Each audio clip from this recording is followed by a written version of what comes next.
मुनियों ने कहा, वक्ताओं में श्रेष्ठ सूत जी,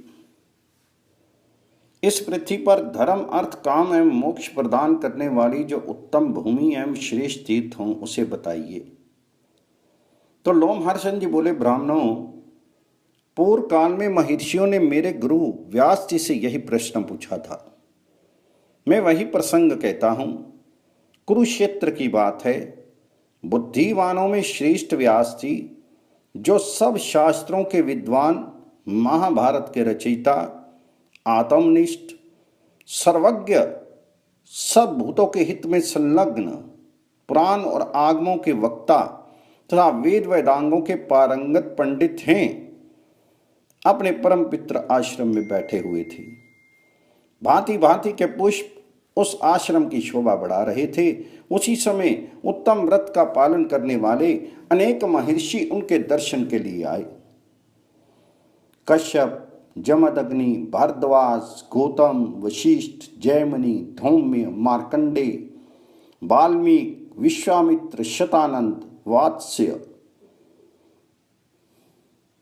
गार्ग्य, आसुरी, सुमंतु, भार्गव, कण्व, मेधातिथि, मांडव्य, च्यवन, धूम्र, असित, देवल, मोदगल्य, त्रिनयज्ञ, पिप्लाद, अकृतवर्ण, संवर्त, कौशिक, रैभ्य, मैत्री, हरित, शांडिल्य, विभांड, दुर्वासा, लोमश, नारद, पर्वत, वैशंपायन, गालव, भास्करी, पूरन, सूत, प्लस, कपिल, पुलय, देवस्थान, सनत कुमार, पैल, कृष्ण तथा कृष्ण अनुभौतिक, ये तथा और भी बहुत से मुनिवर सत्यवती नंदन व्यास को घेर कर बैठ गए। उनके बीच में व्यास जी नक्षत्रों से घिरे हुए चंद्रमा की भांति शोभा पाते थे। कुछ बातचीत के बाद उन्होंने व्यास जी से अपना संदेह इस प्रकार पूछा। मुनि बोले, मुने, आप वेद शास्त्र, पुराण, तंत्र शास्त्र, महाभारत, भूत, वर्तमान, भविष्य तथा संपूर्ण वांग्मय का ज्ञान रखते हैं। यह संसार एक समुद्र के समान है। इसमें दुख ही दुख भरा है। यह कष्टमय एवं निस्सार है। इस भयानक भवसागर में राग रूपी घिरा रहते हैं। ये विषय रूपी जल से भरा रहता है। इंद्रियां ही इसमें भंवर है। ये क्षुधा, पिपासा आदि सैकड़ों उर्मियों से व्याप्त है। इसे मोह रूपी कीचड़ ने मलिन बना रखा है। लोभ की गहराई के कारण इसके पार जाना अत्यंत कठिन है।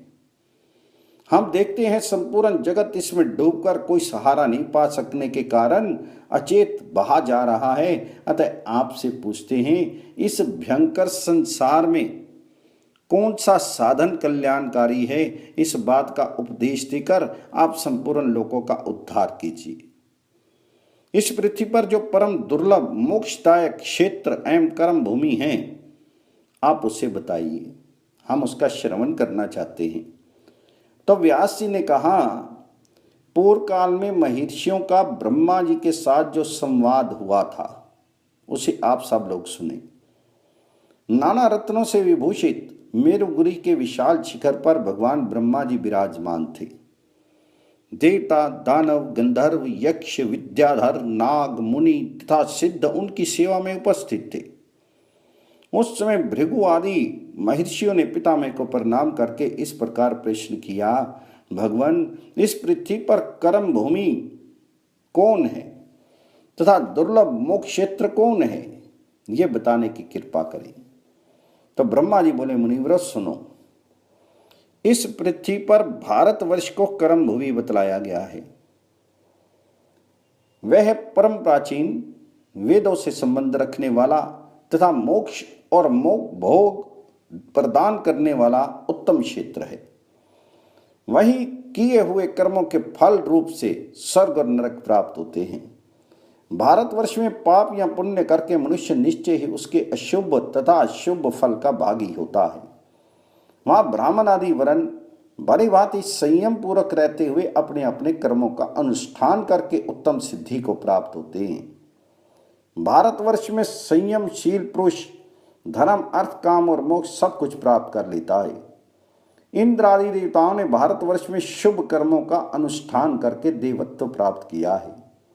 इसके सिवा अन्य जितेंद्रिय पुरुषों ने भी भारतवर्ष में शांत, वीतराग एवं मात्सर्य रहित जीवन बिताते हुए मोक्ष प्राप्त किया है। देवता सदा इस बात की अभिलाषा करते हैं कि हम लोग कब स्वर्ग एवं मोक्ष प्रदान करने वाले भारतवर्ष में जन्म लेकर निरंतर उसका दर्शन करेंगे। इसके पूर्व में किरात, पश्चिम में यमन रहते हैं, मध्य भाग में ब्राह्मण, क्षत्रिय, वैश्य तथा शूद्रों का निवास है।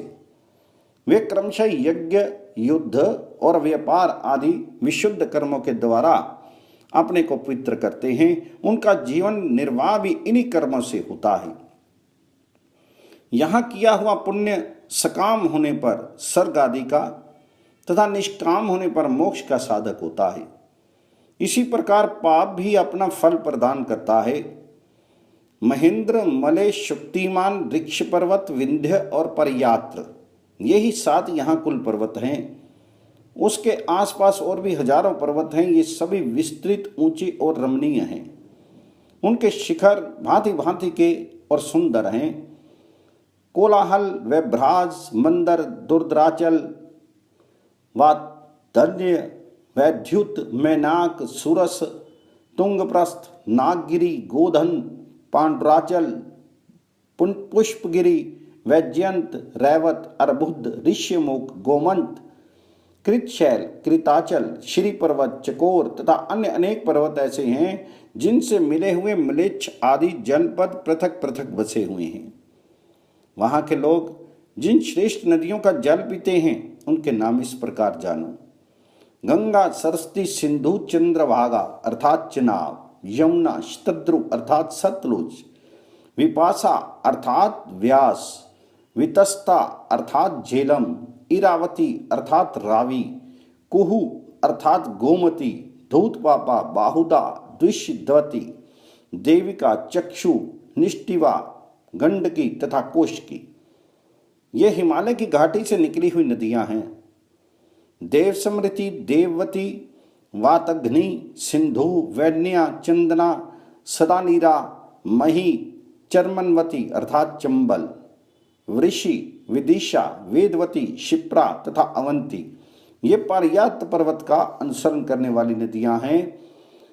सोन, महानदी, नर्मदा, सुरथा, क्रिया, मंदाकिनी, दर्शारना, चित्रकूटा, चित्रोत्पला, वेत्रवती अर्थात बेतवा, कर्मोदा, पिशाचिका, अति लघु श्रोणी, विशापमा, शैवला, सधेरुजा, शक्तिमती, शकुनी, त्रिदिवा, क्रसु, क्रमु तथा वेगवाहिनी, वे नदियां ऋक्ष पर्वत की संतानें हैं।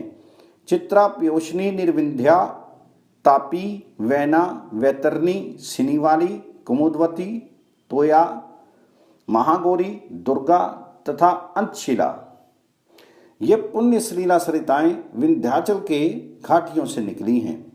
गोदावरी, भीमरथी, कृष्णवीना, तुंगभद्रा, सुप्रयोगा तथा पापनाशिनी, ये श्रेष्ठ नदियां सैगिरी की शाखा से प्रकट हुई हैं। कृतमाला, ताम्रपर्णी, पुष्पवती, उत्पलावती, ये शीतल जल वाली पवित्र नदियां मलयाचल से निकली हैं। पितृकुल्या, सोमकुल्या, ऋषिकुल्या, वंजुला, त्रिदिवा, लांगलिनी तथा वंशकरा, इनका प्राकट्य महेंद्र पर्वत से हुआ है। सुविकाला, कुमारी, मनुगा, मंदगामिनी, श्या तथा पलाशनी, ये शक्तिमान पर्वत से निकली हैं। समुद्र में मिलने वाली सभी नदियां पुण्य श्लीला, सरस्वती तथा गंगा के समान हैं। सभी इस विश्व की जननी एवं पापहारिणी मानी गई हैं। इसके अतिरिक्त भी शास्त्रों छोटी छोटी नदियां बताई गई हैं, जिनमें से कुछ तो केवल वर्षा काल में बहती हैं और कुछ सदा ही जल से पूर्ण रहती हैं। मत्स्य, मुकुटकुल्य, कुंतल, काशी, कौशल, अंध्रक, कलिंग, शमक तथा वृक, ये प्राय मध्य देश के जनपद बताए गए हैं। सह पर्वत के उत्तर का प्रदेश, जहाँ गोदावरी नदी बहती है, संपूर्ण भूमंडल में सर्वाधिक मनोरम है। वानप्रस्थ और संन्यास आश्रमों के धर्मों का पालन करने से जो फल होता है, कुआं बावली आदि खुदवाने, बगीचे लगवाने, यज्ञ करने तथा अन्य शुभ कर्मों के अनुष्ठान से जो फल मिलता है, वे सब केवल भारतवर्ष में ही सुलभ है। ब्राह्मणों, भारतवर्ष के समस्त गुणों का वर्णन करने में कौन समर्थ हो सकता है? इस प्रकार मैंने भारतवर्ष का वर्णन किया। ये सबसे उत्तम, सब पापों का नाश करने वाला, पवित्र, धन्य तथा शुद्ध बुद्धि को बढ़ाने वाला है। जो सदा अपनी इंद्रियों को वश में रखकर इस प्रसंग का पाठ या श्रवण करता है, वह सब पापों से मुक्त होकर भगवान विष्णु के लोक में जाता है।